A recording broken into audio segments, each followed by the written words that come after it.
BJP বিধায়কের অনুপ্রবেশের অভিযোগ তোলায় শোকজ।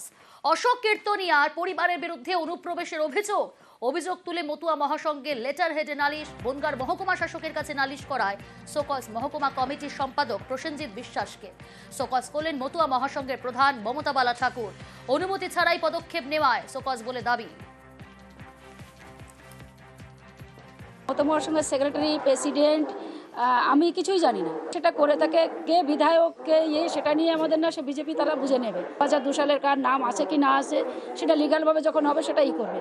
কিন্তু অল ইন্ডিয়া মমতা মহাসংঘের লড়াই নিঃশর্ত নাগরিকত্ব ছিল এবং সেটা মানে বড় মা বিনাপানি ঠাকুর, গোপীকৃষ্ণ ঠাকুরের নেতৃত্বে চলেছে এবং আগামীতে আমার নেতৃত্বে এখনও ওরা চলছে।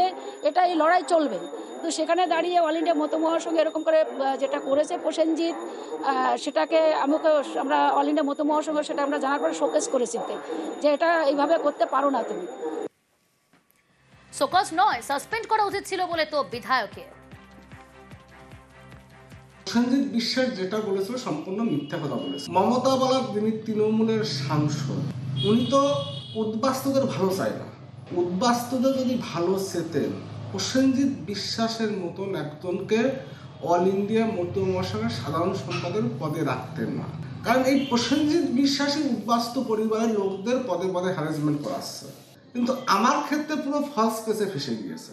মমতা বালা ঠাকুরানির কাছে আমার প্রশ্ন, আপনি যদি এই সম্প্রদায়ের ভালো চেতেন, শোকজ না, আপনাকে ওকে সাসপেন্ড করলে তবে যোগ্যতম জবাবটা হতো। অনুমতি চাওয়ার জন্য ফোন করেছিলেন বলে পাল্টা দাবি। শোকজের পর দাবি মতুয়া মহকুমা কমিটির সম্পাদকের। 14 তারিখে সম্ভবত ডেপুটেশনটা করেছিলাম। তার আগে আমি 12 তারিখ রাত্রিবেলায় আমি বিকেল বেলায় ফোন করি মার কাছে পারমিশন নেওয়ার জন্য, কিন্তু উনি ব্যস্ত থাকার জন্য আমি আর ফোনে ওনার সঙ্গে কথা হয়নি। এটা সত্যি কথা, এটা আমি বনগাঁ মহকুমা কমিটির পক্ষ থেকেই আমি ডেপুটেশনটা করেছি।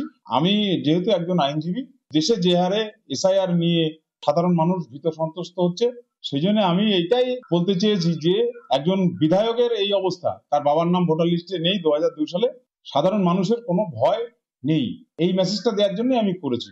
আর যদি আমি কোনো ভুল করে থাকি, তার জন্য সংগঠন যা তার পদক্ষেপ নেওয়ার নেবে, আমি তার উত্তর আমি দেবো।